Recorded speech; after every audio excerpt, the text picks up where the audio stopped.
Good morning. My name is Shola Janice, Glow Consulting. Welcome to the final review class for the first online training for 2025. We started this in February, and hopefully we'll round up today.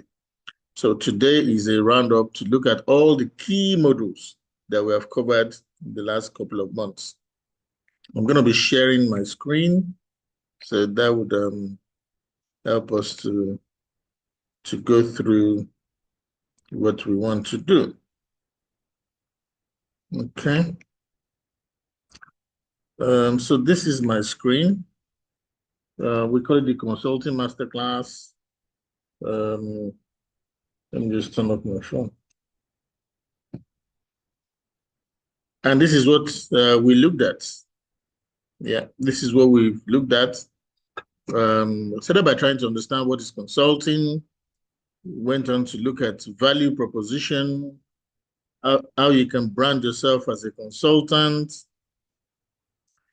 and how you can develop consulting products, how you can look for consulting clients, client engagement, client proposals, managing the consulting assignment. I've reviewed this, delivering the consulting assignments. Okay. So I'm going to start by, like I said, it's a review. So I'm going to be touching on the key points, key things I think you need to remember. And I'm doing it as one class. And I'm recording it so that you can have something you can play back. I consider this, if not the most important, it's the most important class. It is actually very important. Now, one of the first things, please, let's mute our mic. Dr. Chukuma, please mute your mic.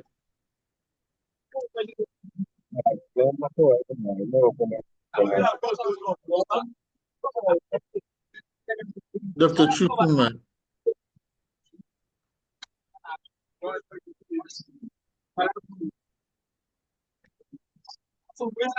No. Dr. Chukuma, can you hear me?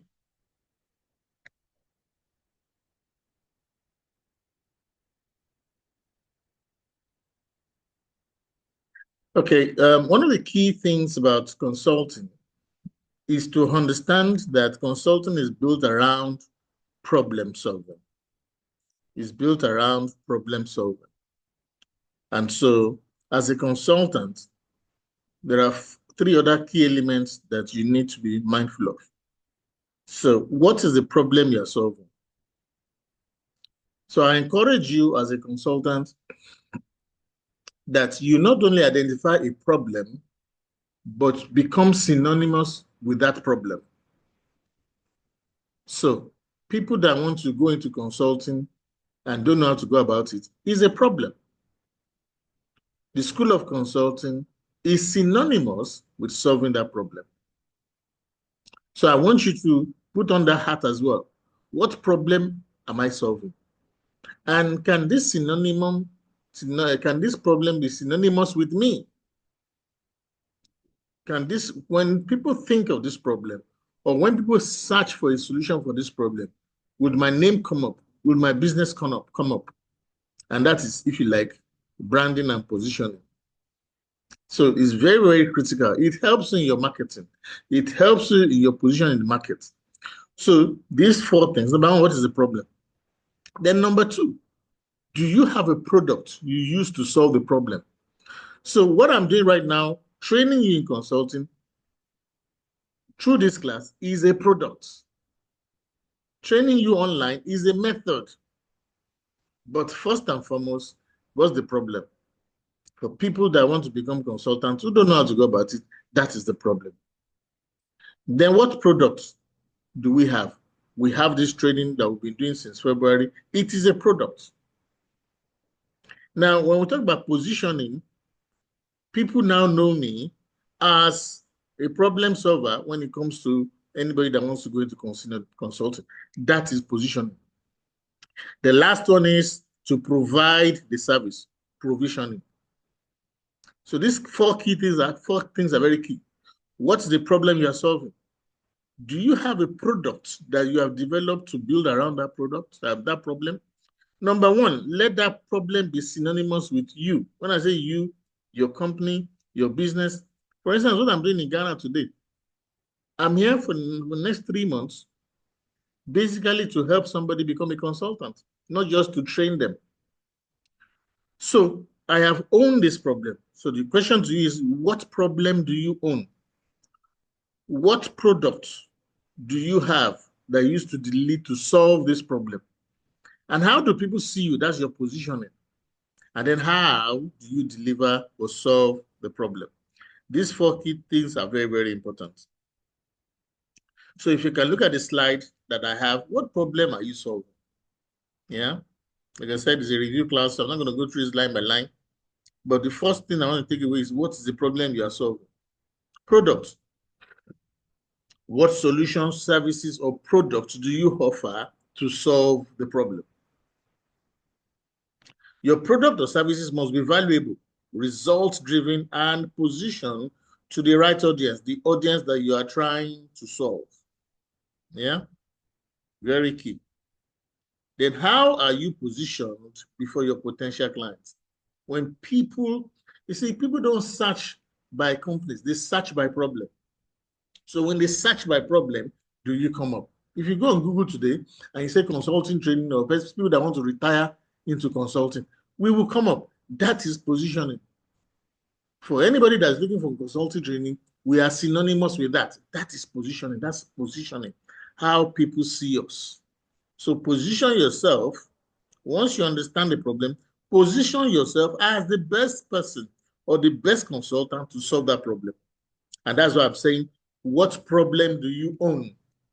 What problem do you own? And then how do you deliver it? How do you deliver it? One-to-one consulting, like I'm doing in Ghana now, online training, classroom training. How do you deliver it? You must have a good, clean, clear delivery system on how to solve the problem. So those are the 4 things: problem, product, positioning, provisioning. I hope you understand that. Any question, please? Quickly, any question? Any question? No, please. Okay, Mr. Benga, any question? No questions, no questions. Fantastic. Okay, so what is consulting? And we went through several definitions, and we arrived at consulting is the practice of helping.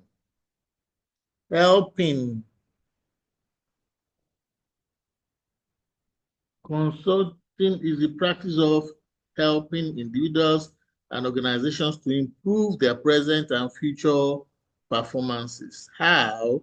By analyzing the existing and potential problems and coming up with solutions. You can break down this definition into 3 things. Consulting is helping your client to solve their present and future problems with solutions. Consulting is helping clients solve their problems with solutions. That's the definition. Consulting is helping clients to solve their problems with solutions. That's consulting. So consulting is basically into 5 things. You find out what the problem is. You analyze it. So what is the problem? That's the diagnosis. Analysis is, how did you get into this problem? Number 3, solutioning is coming up with options on how to solve the problem, and then implementing the solution, and then feedback and results. So consulting steps are, if you like, these 5 steps. These 5 steps. Now, not all consulting assignments will go through those 5 steps. I remember clearly that I'm talking about this. Not all consulting assignments will go through these 5 steps. Not all consulting assignments will go through these 5 steps. But the summary of these 5 steps. Is this the forest? Please, can we mute our mic, please? Mute your mic. The summary of these 5 steps is this. There are some consulting assignments that you only need to advise the clients. Now, this is very, very important. Many people think until they have solved the problem for the client, that's when they have done consulting. No. And so when you have that kind of mindset, you are shortchanging yourself. A job that you only need to advise, you think is until you solve the problem. No. There was a video I did that said consulting is not execution, meaning you don't have to solve the problem to say you have done consulting. Consulting is in 3 steps, and there are 3 separate steps. Advisory could be, how did we get here? Analyze how we got to this situation. That's what all they want to do.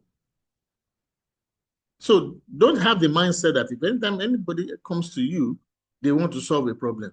They may just want to know how they got into that problem. And that's advisory. End of story. That's consulting. Done. Beyond advisory, they may say, okay, how do we solve this problem? Then they're asking for solutions. When they say solve this problem, then they want execution. So the key thing is this: anytime anybody comes to you, let them realize that your consulting services are divided into three mutually exclusive aspects. You can advise them, you can come up with solutions, you can help them to solve the problem. Oh, they may say, no, I just want to know how we got here. I want to understand how we got to where we are. All they want is advisory, root cause analysis, advise them on how they got there. Don't go beyond that. If they say we want to find a solution to where we are, to the problem we have, then what they're looking for is solutioning. If they now say we want to solve the problem, we want you to help us to solve the problem, then you go through a tree. Before you can solve the problem, you need to analyze it, advise them on how they got there. You need to come up with solutions. When they choose a solution, then you can implement it. Yeah, I hope that is clear. First thing, anytime any client comes to you, you want to find out what their needs are. Don't assume that they want to solve the problem. Yeah, don't send a proposal that covers everything. Find out first what exactly they want. What is the result they want? Oh, we just want to find out how we got here. That is advisory. We want to have solutions to the problems we have. That is solutioning. We want you to help us to solve the problem. Then that's execution. Yeah. Don't just assume that every assignment that comes needs to be executed. Some people just want to know how they got to where they are. Okay. Are we clear on that? Are we clear? Please. Yes, Okay. please. Now, the second most important thing is, as a consultant, you need to be known for something. I've mentioned this several times. So what is your value proposition and what is your consulting niche? Yeah.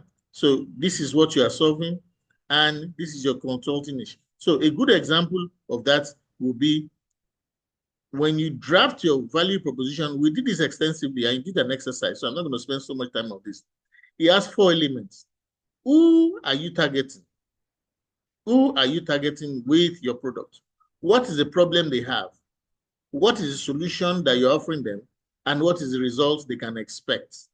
So your value proposition must have that. Now let's look at this. I did this for somebody I was consulting on churches. And says we help churches, that is the target audience, experiencing growth problems or internal leadership gaps. Yeah, that is the problem. So this is target audience. Sorry, churches is the target audience. Experiencing growth challenges or internal leadership gaps, that is the problem. Yeah. And what is the solution? Yeah. Identify core issues, implement strategy in governance and administration. What is the result? So they can operate with greater impact, unity, and long-term stability. So you can see all those 4 elements there. Those 4 elements are there. The target audience, churches. The problem is there, growth challenges of internal leadership. The solution is there. The solution is there, what you offer, and then the results are there. So that's your value statement. Every one of us must have a value statement. So you can see target audience, churches that are facing growth, not all churches. It is churches that are facing growth or leadership challenges. And those are the problems. Those are the solutions. And those are the results. Very, very key. The third most important thing is your product. You must have the product. Now, there's a process to product development. Again, this is the process to product development. There is a process to it. The fact that you come up with a brilliant idea and there's no product on the market does not mean you should just go ahead. So for your product, we've talked about problem and then the product. For you to have a product, you usually go through some of these steps. So after your idea generation, the most important step after you come up with an idea for a product is to do your market research. The key thing for your market research is you want to know the market size, the market potential of your idea. How big is it?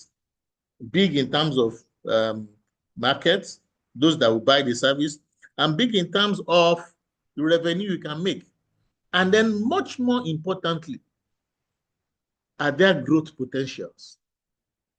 Can you scale it? Look at what we are doing, for example, when we started School of Consulting, we started by doing classroom training. The same year, a year before COVID. After COVID, we went online. Now we're doing training for people from Ghana, people from Nigeria, people from Kenya. So any product you have, beyond is the product solving a problem, you also want to find out what are the growth potentials. What are the growth potentials? What exactly does the customer need? So once you've done all of that, then you have an idea of the market size. You have an idea of the revenue you can generate.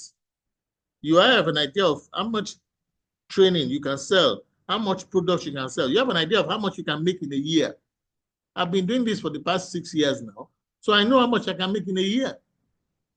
Do you understand? I don't have to stress myself. If I'm looking for maybe in Naira, 60 million Naira, that's about 6,000, how much is that? 60,000 Ghana cedis. That's what I'm looking for in a year. I know what to do to get that. Why? I know my market. Yeah, I know how many classes I need to sell. Do you understand? You need to get to that point whereby you are not just chasing money, but you have a structured way of doing it. How many services do you need to render? How many people do you need to buy it? At what costs? Once you have that clear in your mind, you have less stress. Because you look at it, if I get 20 people come on this training and they are paying XYZ, and I do 5 training, this is what I will get. That's your business analysis. You must have done all of that before you start. So once you have that clear, then you can now develop a product. You can test the product, you can do market testing, and then you can launch the product. So this next slide is almost the same thing. Idea, customer's problem, do your market analysis. How big is the problem? How many people have that problem? Yeah, who are already in the business, in the market trying to solve the problem. So you do all of that, your cost benefit analysis, your size, the growth potentials, and then your prototyping, your minimum value products, your minimum product that you can put in the market, and you keep iterating it. Don't wait until your product is fully ready before you go to the market. Have a minimum product. iPhone that we are using today, they started with a minimum viable product, and that was in 2007 with iPhone, I can't remember, iPhone 7 or so. With a minimum, I can't remember the one they started with. And every year or every 15 months, they had something to it. They iterate it. But the basic element of the phone has not changed. You know, so don't wait until your product is fully ready before you say you go to the market. Okay? Now, in terms of delivering the services, there are 5 ways you can deliver your consulting service. There are 5 major ways. So when you're looking for consulting business, these 5 major ways can help you.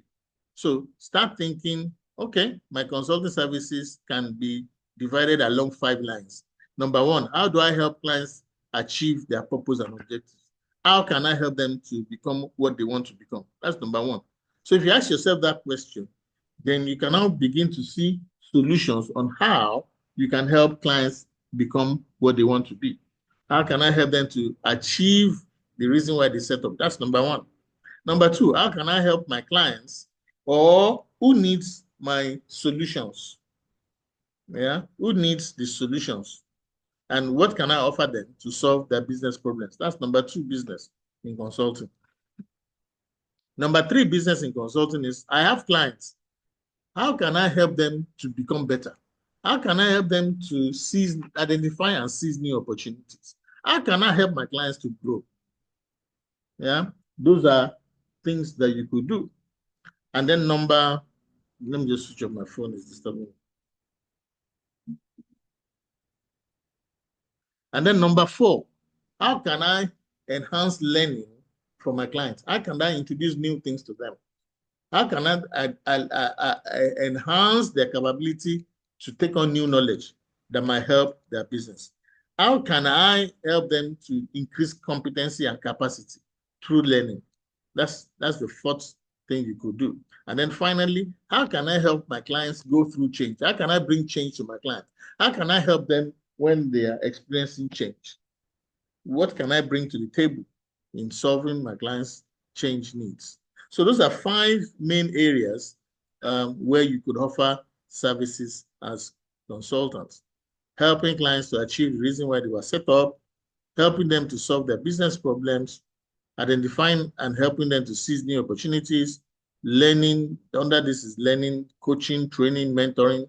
What products? How can I deliver learning? How can I deliver coaching, training for my clients or my client's organization or for my client's staff? And then how can I help my clients go through change? Those are 5 distinct areas where you can offer services. Now, this is an example of a consulting company. You can see on the far left here, they've identified all the services they can render. CMT, transport, distribution, construction, financial, utilities, manufacturing. They've listed everything they can do. And I like this, and I encourage you to do it as well. This is a single page that talks a lot about Nerio. Nerio offers management consulting service in a number of industries. So these are the industries. So list your industries where you can offer services. And then what are the services? So for Nerio, they've identified, they can't serve everybody. You can't serve everybody. So who are you serving? That's your first column. Who are you serving? And what are you serving them with? So for this particular example, they are serving them, this is the menu. And on the menu, you can expect strategy, transaction advisory, cost reduction, and business practices. Yeah, those are the things you can expect. And for each item on the menu, they tell you what you can take away, the services or products that they have. So for strategy, they have this number of products. For transaction, they have this number of products. For cost reduction, they have no. So when you do something like this and you send it to your clients, they in a single view, they can see everything you are doing. They can see the industries you serve, they can see the services you render, and they can see the products that you have, to deliver those services in a single snapshot. Okay? So you need that. Then consulting pricing. How do we price our consulting services? There are several things that you look at when you're pricing. Yeah? What are the things you look at? And I've listed a few variables. We call it the consulting variables. You must have all of this factored in when you're pricing.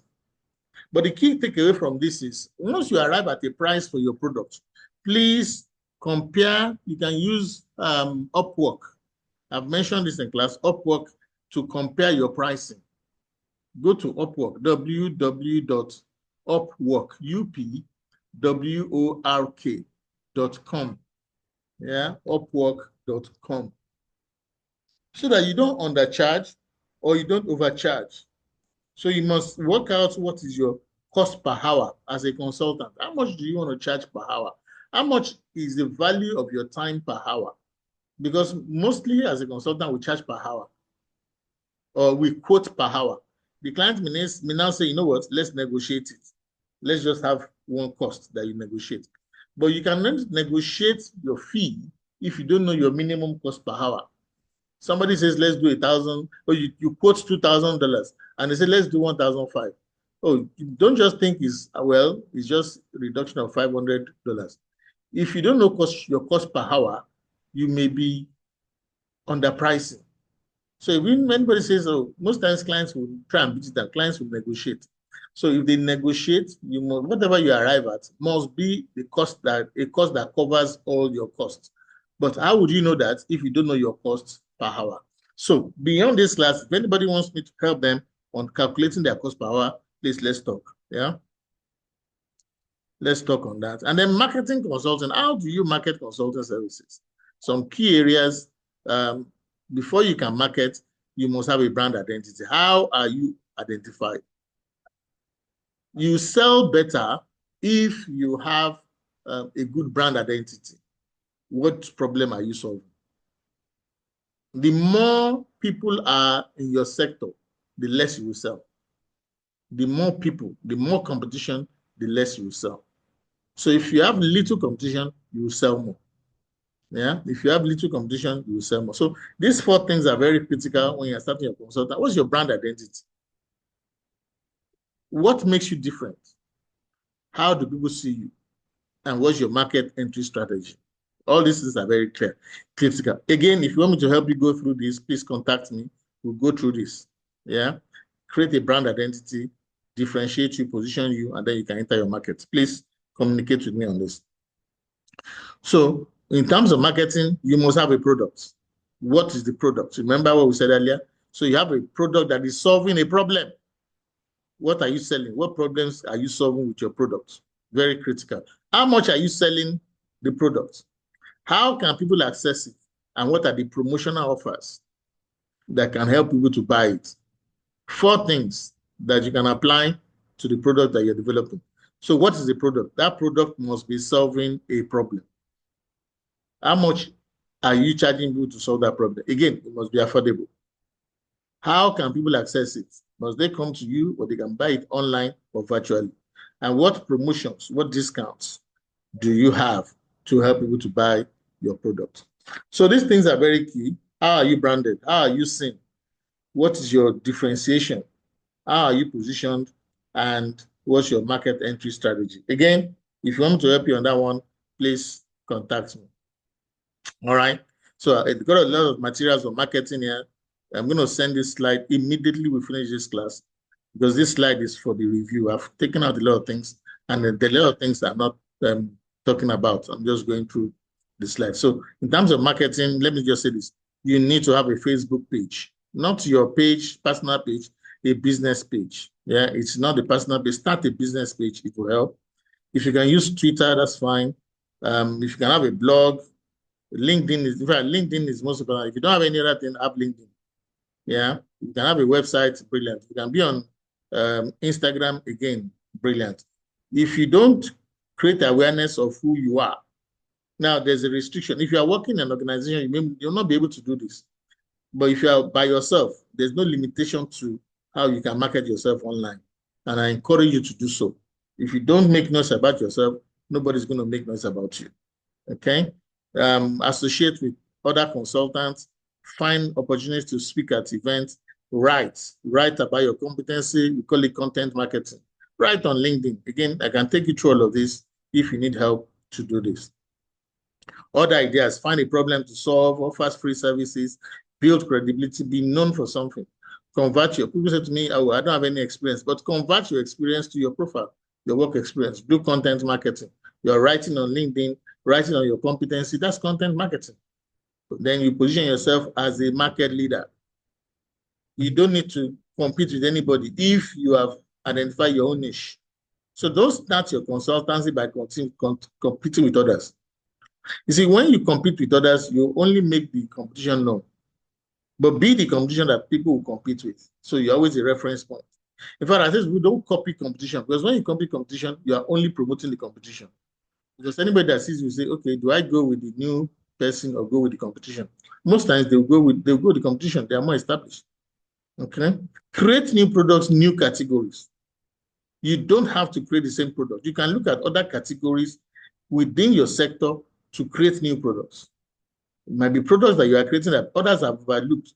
But when you create that product, there's a slide we showed earlier, what you go through in your product creation. Again, if you need help in none of these areas, please talk to me. So like what I offer is beyond training, I also do mentoring. So training is, this is what you do. Mentoring, this is how you do it. And then helping you to do is this. For instance, I'm being in Ghana now. It is somebody that I said, okay, you have trained me. You show me what to do, but come and help me to do it. Yeah. So those can be another level of service. So beyond training, if you are in training, training is one aspect of your service. Beyond that, you can do mentoring. Beyond that, you can implement. Okay. And then you need to be visible. You need to advertise. Okay. Now, how do we secure consulting assignments? I run through that. One major way in terms of securing assignment, again, is be known with a problem. Be known as a solver of a particular problem. What problem are you solving? Who needs it? Where are they? How do I reach them? So these are very essential. Not only are you solving a problem, who needs it? How many do need it? Where are they? And how do I reach them? This can be, reaching them can be how you do your marketing. Yeah. If you say you want to do virtual training and you want to cover the whole of West Africa, then you need to advertise online, targeting your clients wherever they are. Okay. Ways to secure assignments: you can respond to public tender, you can submit proposals, you can propose solutions to clients, or clients can invite you. And there's what we call 80-20. Remember this, 80% of your work might come from really 20% of your clients. So choose your clients wisely. Choose your clients wisely. In all of this, I tend to encourage proposing solutions to clients as opposed to responding to public tender. You can respond to public tender. You can submit proposals, generic. I mean, when I started off, I would send 100 proposals. But I found that it was just a waste of time. Until I started doing proposed solutions to clients, I would find the clients, identify their problem, and send them a solution. Okay? And send them a solution. If this client's direct invitation, maybe it's from referral, from your reputation, is a former client or an existing client, you can have that as well.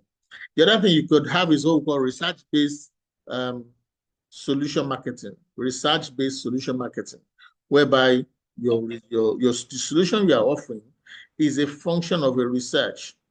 Yeah, is a function of a research. So you've done your research about the clients, you found out the problem they have, and then you offer them your solution. This tends to work because it's not just cold calling. Cold calling is when you just send out a proposal to a client, which is good, but it is better if the proposal you are sending out is based on the research of their needs. You get better response. The other thing you can do is what we call pitching. You must have your elevator pitch. I tell this story easily. One of the people that really helped me in consulting is Tony Elumelu. 2 years before I met him, I had been sending proposals to his company, to UBA then. Didn't get any traction. I was sending proposals. I didn't get any response. Normally, we send proposals to HR. So yeah, I sent the proposal to HR. I didn't get any response until I saw him on a plane. I saw him on a plane and I walked up to him, and I said, Tony, my name is Shola. I have a product that can solve your human capital challenges. So I want to encourage you. You must have a 1-minute pitch.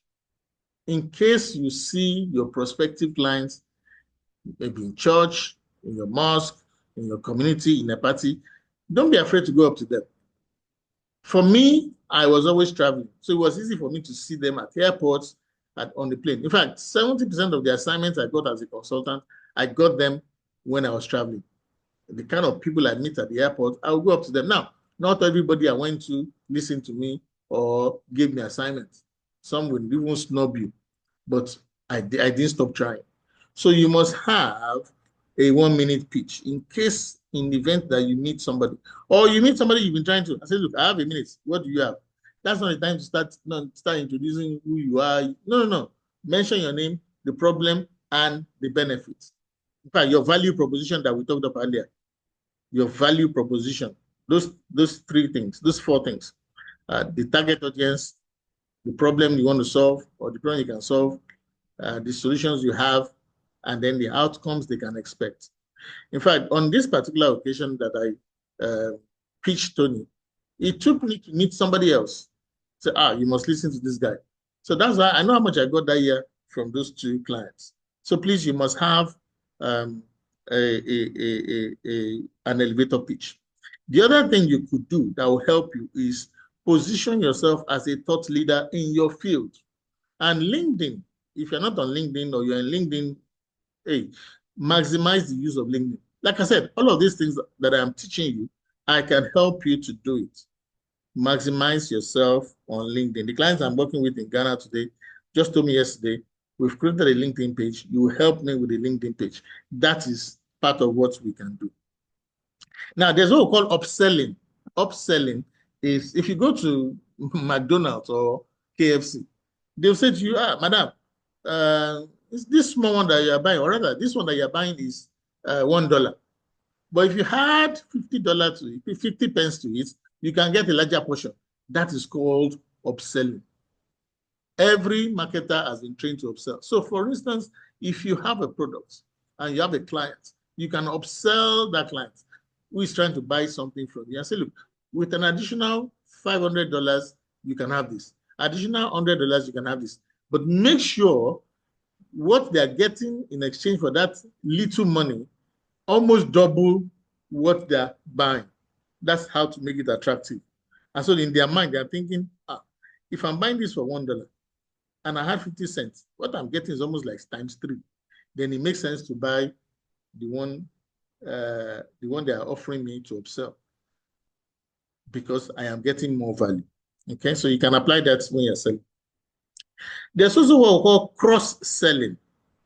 Cross-selling, in fact, most times I encourage you to do more of cross-selling. You've been working with the clients, offering recruitment solutions. Once you deliver very well on the recruitment solutions, you can, instead of upselling, you can cross-sell.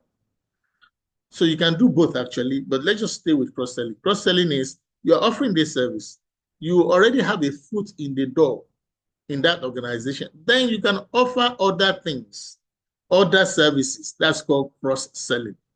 Upselling is the same service, but you ask them to pay a little more so that they can get better value or bigger value. Yes, let's do it that way.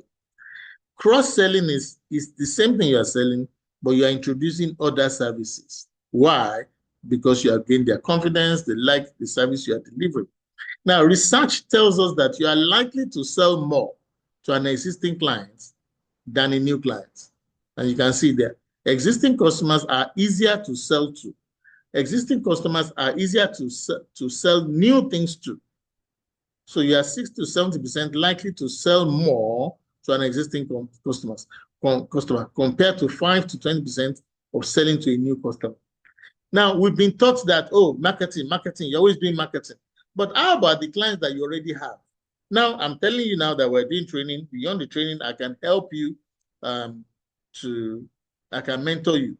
Beyond the mentoring, I can help you to start up your consultancy. That's cross-selling straight away. Now, you are likely to buy that service. Why? Because, hey, perhaps you found the training very useful. And then I'm now offering you that, look, all these things I'm teaching you, I can help you to do it. That's mentoring.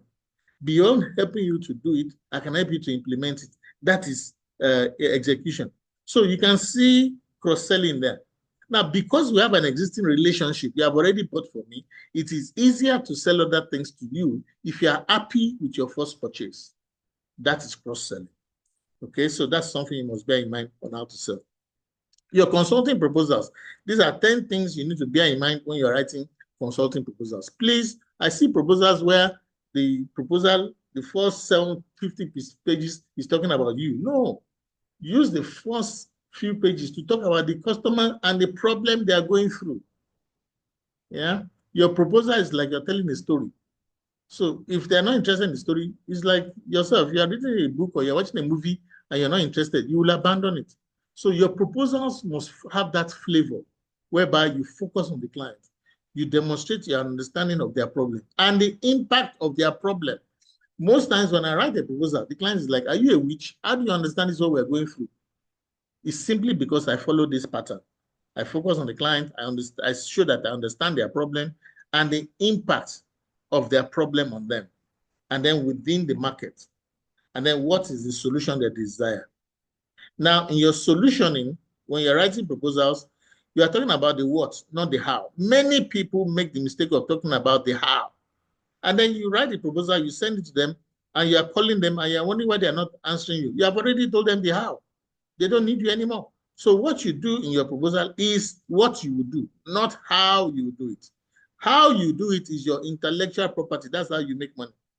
But in your proposal, if you reveal your how, then hey, why do they need? Okay. And then in your proposal, show the results that they can expect. How are you going to do it? Your approach and your methodology, your processes. Evidence of competency is what you have done or sample clients. And then always have your call to action, CTA, call to action. CTA is call to action. Always have invitation for further discussion or next steps. Recommend next steps. We're happy to come and do a free demonstration for you. We're happy to do a pilot project. We're happy to give you a discount on the first assignment. Always have something beyond your proposal that calls them to action. Nature of proposals nowadays, initially proposals were just letters, were just text, but proposals have gone nuclear. Nuclear now. You need to put visuals. You need to put graphics. In fact, some proposals, you need to put video. And then your packaging is very key. So, people see your packaging first before your proposal. I remember Mobile in Nigeria. I sent them a proposal in the early days. And when I was trying to follow up on that proposal, I went to Mobile to see how far with this proposal. When they showed me other people's proposal, I nearly said to the woman, let me have my proposal back, because the quality of my packaging was so poor. And I saw other people. In fact, me, myself, almost said, let me have it back, because the packaging that I packaged, I was innocent, I was new. I've not seen other people's packaging. But when I saw how they packaged it, I nearly said to the lady I met in Mobile, Madam, let me have my proposal back. So beyond the content, your packaging is very, very key. And these are some, you must be visually appealing, use graphics, if possible, use video. It's very, very important. You see, in proposals, there are 3 types you can use. You can use text, you can use graphics, you can use video. Combine all 3. The most powerful form of communication is video. People don't read, but they watch, because as they are watching, they're acquiring knowledge and information, and they're listening. But to read, they need to read and understand it, disseminate it. So it's easier for people. The nature of human being is such that we get to grasp more information from video, from sites. So your proposals, where possible, summarize your proposal in a video. Apart from the text, do a video or have a video that helps you. In fact, in your marketing, I found out that video helps marketing a lot. Your adverts. Your adverts must not just be text. If you can have a video, you get more response to your video. Okay, so your consulting framework in terms of your proposal must have your approach, how you intend to do it, the methods that you use, your deliverables, and the processes. And then what are the terms of engagement? What are the support you can offer? Your consulting proposal must have that. Now, how do you manage the consulting assignment? Now you had the assignment, how do you manage it? This is very, very key. These 10 things are very, very key. If I don't say anything at all, this is the most important. So once you have a consulting assignment, before you start, remember I was saying managing. Managing is not the same as delivering. Yeah, managing is what you do before you start the consulting assignment. It's a whole work on its own.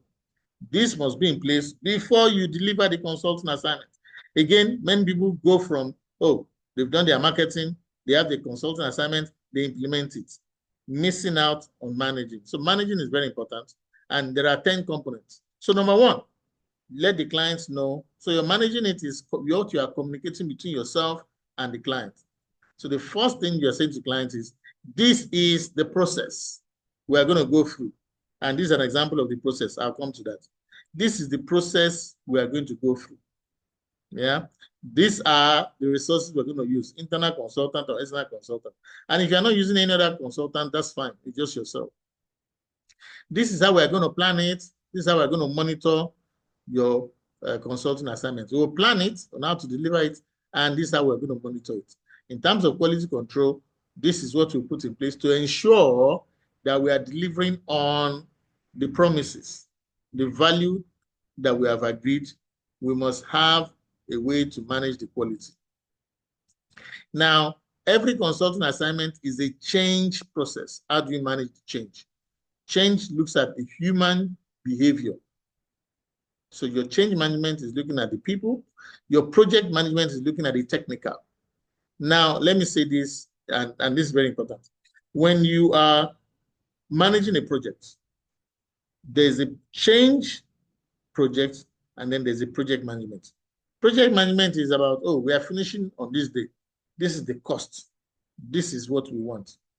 So you could achieve good project management results, finish on the date, don't exceed the budget, the client is happy. But 3 months down the line, they stop using what you have introduced in your project management. That means the project itself has failed the change management test. So beyond implementing that, let me give an example very quickly. So there was this client that said to us, oh, we want to change from typewriters to online. Let's train our directors not to use a typing pool. So there was this organization that had a typing pool, 20 people that were in the typing pool. All you needed to do was just draft your letter in longhand, in pencil, on paper, put it in the typing tray. The typist will pick it up, type it, and give it to you. So that's how they work, that business. And so the project now was to change from this method of typing to self-typing. So he needed to train all the directors on how to train. We're going to reduce the typing pool from 30 people in the typing pool to just about 5 as a backup, as a support. So we trained all the directors on how to use the computer, how to type their letters, give them a central printer, type a letter, just send it to central printer, the letter is ready. You don't need typing people. You need 20, 30 people in typing people. But we'll keep like 5 people just in case as part of the change process. So yeah, we trained them. After 3 months, training finished, everybody was using their computer to train. So as far as that project is concerned, that is a good project. Finish on time, we achieved the objective, train directors on how to type their letters by themselves. We didn't go over the budget. So as far as projects is concerned, that was a good project. It was a successful project. 6 months down the line, 12 months down the line, we went back to check and realized that they had gone back to using the typing pool. That means as a change project, that has failed. We have failed to change them from using we have failed from getting them to type the project themselves, their letters by themselves, to going back to the old ways. So you could have a successful project, but a failed change project. So this is very, very key. So what did we do wrong? When they said, oh, retain 5 people in the typing pool, that was a mistake. We should have taken away the typing pool completely. Okay, so you learn from every assignment. So that was a mistake. And because they had 5 people, they were using those 5 as a backup. Some were typing their project, their letters by themselves. They were using those 5. After 6 months, after 12 months, they said this 5 is not enough. Let's bring in 2 more. They brought in 2 more. Within 2 years, they had like 15 people back in the typing pool. And because they have 15 people in typing pool, why bother type a letter is yourself? So it was a successful project, but it was a failed change project. Okay, so that's very key. So you must have a plan on how you're going to manage the change side of that project. Risk management, what can go wrong? You must capture what can go wrong before you start. And then there's what we call risk management. There are 4 things that you do. Identify the risk, what can go wrong. Assess the risk. How likely is the risk to happen? And then risk mitigation. If it happens, what do you do? And then risk reporting. 4 things under risk management. Risk identification, what can go wrong? The next thing is risk assessment. If this goes wrong, on a scale of 1 to 5, what's the likelihood of it going wrong? And if it goes wrong, what is the impact on the project? That's your risk assessment. And then number 3, risk mitigation. What are the things you need to put in place in the case that the risk goes wrong? And then number 4, risk reporting. So there's no point in identifying the risk. There's no point in assessing the likelihood of it happening. There's no point in having a mitigation if you're not going to report it if it happens. So you've got to have this plan as part of your implementation plan. And then staff training. Every change process must come with a training. That training is your sustainability change. It's part of your sustainability. Okay. How is the new improvements that you implement? How will it be managed after you have left as a consultant? Again, you must have a plan for that. And then finally, all of this is a change process. How do you sustain the change? So all of these 10 things are very key to have in place before you start the assignment. Okay. I mentioned earlier the process. This is the process. So before you start the consultant assignment, these 4 things are very key, and it should be part of the letters of your communication. Number 1, your understanding of what the client's problems are. Your understanding of what the client needs. That's number 1. Then number 2, your process, how you solve the problem. And then number 3, what you hope to achieve by your intervention. And then finally, the cost that will be involved. So you must have this, that's your process here. Before you start the consulting assignment, remember, this is managing the consulting assignment. So all of these things must be in place before you start. Okay? It's a very, very important step before you start. And then delivering the consulting assignment. That's the last step in the process, delivering the consulting assignment. So before you deliver is the managing the consulting assignment and then delivering the consulting assignment. Again, remember, there are 5 steps. What does the client want? What is their problem? Provide options. Now, let me say this. We don't tell the client specifically, this is what you must do. We give them an array of options. Always let the client decide. It is the client's problem. It is their responsibility. It is not your responsibility. We are consulting for clients. We are not taking ownership of the problem. I repeat, we consult for clients. We don't take ownership of their problem. They retain the ownership and responsibility. Our responsibility is to provide solutions. And as I said earlier, don't just provide one solution.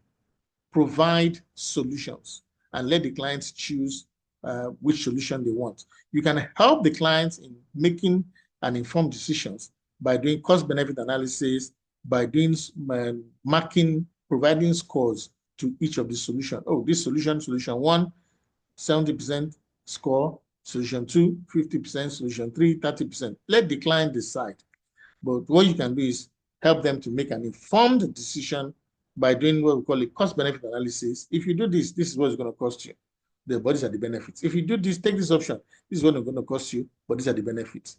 So beyond just giving clients options, you do a cost-benefit analysis, or you do a scoring. Score all the options, but let the clients decide. So in implementing consulting assignment, use a project management approach. This is very, very key. It will help you.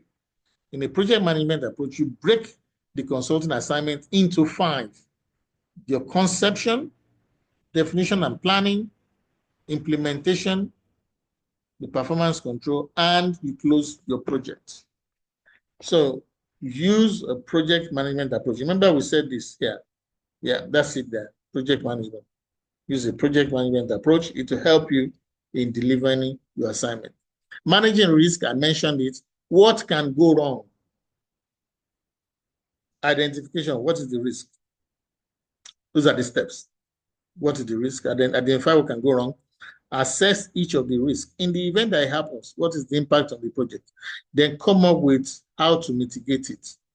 Then how do you monitor it? How do you repair? How do you report it?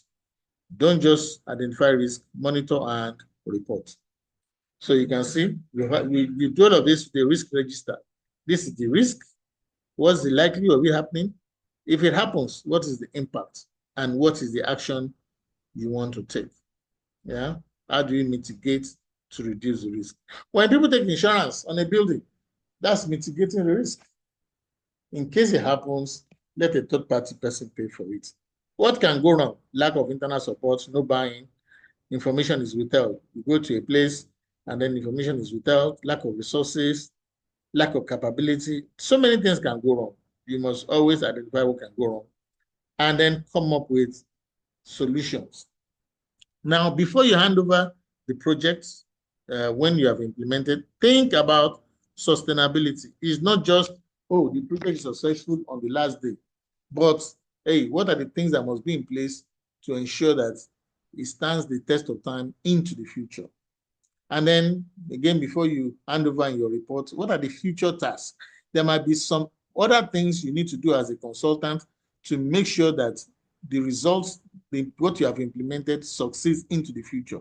And these are your recommendations. What are the further things you are recommending the clients to do to sustain your solution? And then there's the staff training. Staff training is very good. Always include staff training in your implementation. So before you leave the consulting assignment, there's what we call the project closure. Okay? Is the client happy? Number one, is the client happy with your deliverable? That's number one. Is the client willing to implement and take ownership of the deliverables? What lessons have you learned as a consultant from this assignment? And then what lessons have you learned? And then what knowledge has been retained? These are key critical things you need to have in consideration as you close a project. So your final report that you're submitting as a consultant has all of this: evaluation, handover, follow-up report, and then the final report. So this is a good approach. What is the problem you're trying to solve in your final report? This can be the structure. What's the problem you're trying to solve? What's the intervention objective? You're consulting, coming as a consultant, what were the objectives? What did you set out to achieve? What approach and methodology did you use? What were the results that were achieved? Are these results measurable? Can you measure the benefits of the result? And then the impact of your intervention as a consultant. What is the impact? And then further improvements. I talked about future tasks here. That can be under future improvements. And then your conclusion and recommendation. So in terms of structure, you have your table of contents. Executive summary is very, very good. After your table of contents, have a page, maximum 2 pages, that summarize all of this. Most times, your clients will read the executive summary before they go through all of this. Your executive summary summarizes the final report. Acknowledgements, appendices, all these are very, very key. Okay. So managing a consulting practice, key things: define your ownership structure. Is it a partnership? Excuse me. Is it a single owner firm? You're using freelance partners. These are all different. Most times we start with single owner firm. Excuse me. And then we take on freelance partners per project. Take on people that you can work with per project. And then we can go into partnership. Now, partnership is such that if you have 4 people, you don't want 4 people that can do the same thing. The reason why you're partners is there might be, we talked about 5 areas where you can offer your consulting services. If you look at those 5 areas, maybe you don't have skill in a particular area. Where is it now? You don't have skills in a particular area. And so you are bringing in somebody who can complement what you don't offer, what you cannot offer. I'm looking at the 5 areas. I'm looking for the 5 areas. Where is it now? We talked about it this morning. Oh yeah, I've seen it. So can you see my screen? Consulting services. There are 5 areas. So achieving organizational purpose, solving business problems, identifying and seizing new opportunities, enhancing learning, implementing change. You may not be able to do all of this. So if you have a partnership, you can have a partner that is leading or heading one of these. That is how you can have a partnership. So have somebody that complements what you don't have, so that you can offer more services to more people. Okay. Yeah, that's it. Yeah, so you can have a partnership, or you can have freelance partners. People can just come in. You have an assignment you can't deliver, get somebody else to join you to deliver it, who are complementing you. Okay. Your office structure: have associates, have a manager, partner, consultant. This is the basic you can have. Your associates are the ones that are entry level, if you like. 2 years, 3 years associates. Your interns are fresh, just come from school or from the MBA. Those are your interns. After 2, 3 years, let them become an associate. And then after 5 years, a manager, partner, consultant after 7 years. Now, let me say this. People don't leave organizations because, oh, it's a small organization. They leave organizations because they don't see a future for themselves in that organization. And that's why it's very key. When somebody joins you, let them see what is possible. If they don't see what is possible, they would always look for opportunities as well. If they don't see themselves in 5 years in that organization, why would they stay? If they don't see what they can be in 10 years, why would they stay? If they don't see what they can be in 15 years, why would they stay with you? So you must always have paint a picture of what the future is like. Business systems are very key. Financial controls, your hardware, your software. These are some examples of software that you can use in consulting, your designs, project management. These are very, very key. There are many more, but these are essential ones you can have. Invest a lot in staff development. People say, oh, they're going to leave me anyway. But hey, would you rather have a poorly trained staff because you are afraid that they will leave you? So while they're with you, let them be the best. Train them as much as possible so they can deliver the best service. Your marketing, in terms of your consultancy, what is your product? What is the service? Your marketing mix, those 4 things. The marketing mix is what's your product? How much is the price? How is it available? And what is the promotion? So this is in this handout I'm going to share today. We talked about it. What's your branding strategy? How do you differentiate?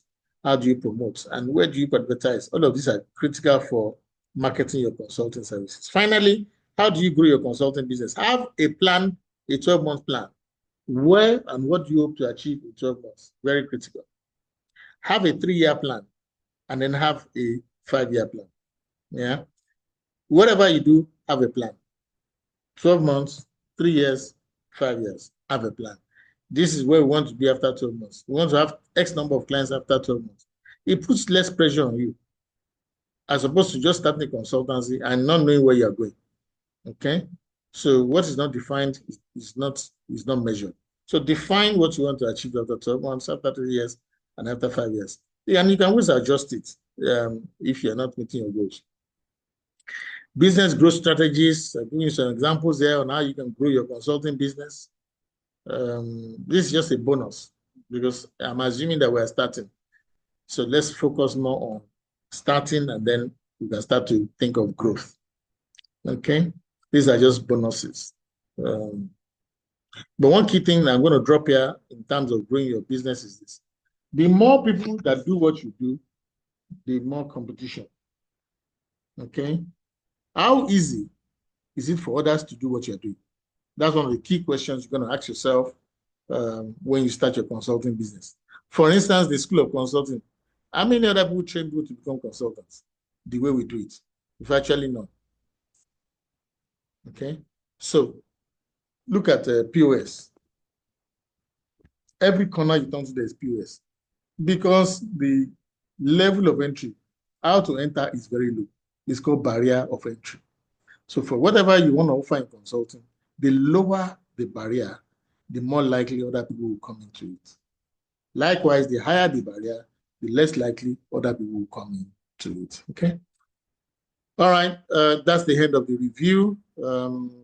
Any questions, please? I'm happy to take questions. Like I said, I'll drop this material on the group chat. All the handouts that you need, I'm going to drop it in the group chat so that you can have it. And if you need extra support going forward, let me know how we can help you. Any questions, please?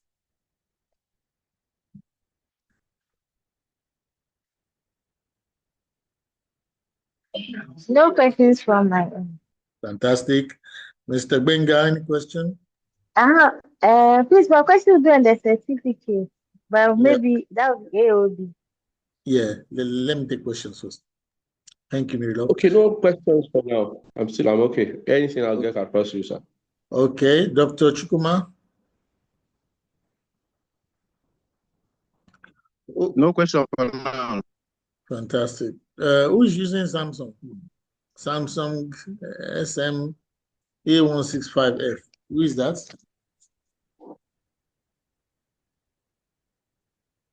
Who is using Samsung? All right, Verembia, any question from you?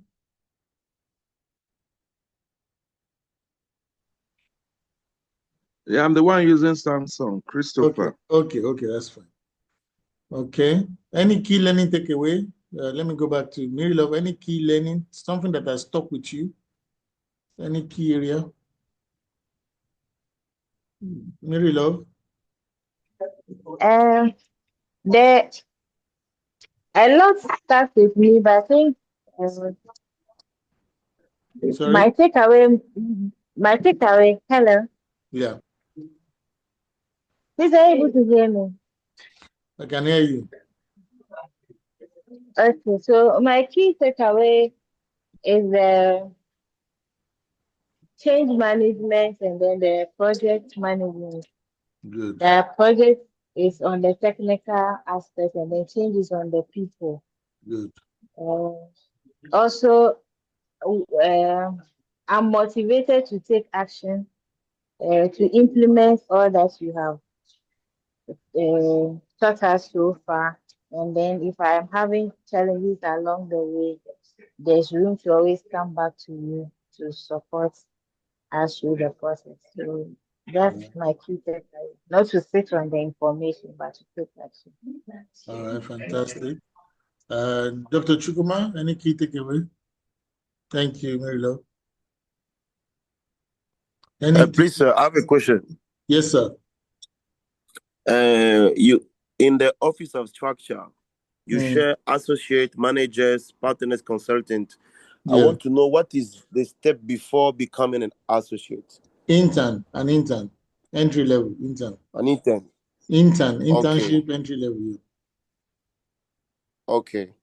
So, and you were saying that it's always good to show the people that they can be part of the vision, they can progress if they want. Yes. Access the leadership. Okay. Yes. Okay. Please, I have another question in the proposal context, 10 strategies. You share that we should not show how, just the what, but not the how. But in the point 8 is written evidence of competency. So how to show the evidence without without show to the client what is good for him, the solution is good for him. Because you also say that we have to provide solution and not chosen for the client. Okay. The what is, this is the solution you need. You're not selling, you need to sell. Yeah. So the what is, you need to sell. You need to sell more. You're not showing them the how. You're not showing them in your proposal how they can sell more. You're telling them what to do. And then evidence of competency is examples of what you have done. It could be your certification, it could be your training, it could be the client that you have worked with. That's evidence of competency. Yeah. Okay, sir. Please, on the back of that question, what if you ask to define your methodology? Won't you you be define talking your about methodology. how? This is a methodology. Let me show you something. This is a methodology. Do you understand? This is a methodology. Okay. The process is a methodology. Why this method? So what you would do? Yeah, it's a methodology. How you're going to do it, your approach. You understand? It's a methodology. Let me show you something else. Another one is methodology is this. Showing them something like this is a methodology. So we will analyze the case, look at the problem. You have not told them how you are doing anything. You just tell them how you are doing it. That's your methodology. The consulting life cycle. Yeah. Any other question? Let's go to Verembia. Any takeaway? What's the learning takeaway? Oh, I'm okay, sir. Okay, fantastic.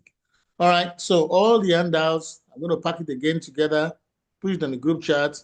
This particular slide that we have used for the review, put it there. Now, like I said, if you want ongoing help in implementing everything we have talked about, I am available.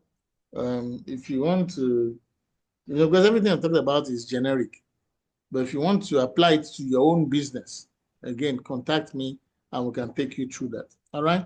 So it doesn't end here. What ends here is just the classroom engagement. It's just the online engagement. we have classroom training, we have hand holding. I do mentoring, and then I also help people to implement what they are doing. For instance, let me encourage you. I'm in Ghana now, I'm working with a client, someone like you, who say, look, I don't want classroom training. I don't want online training. I want one-to-one training. I started with this client in February, doing one-to-one training.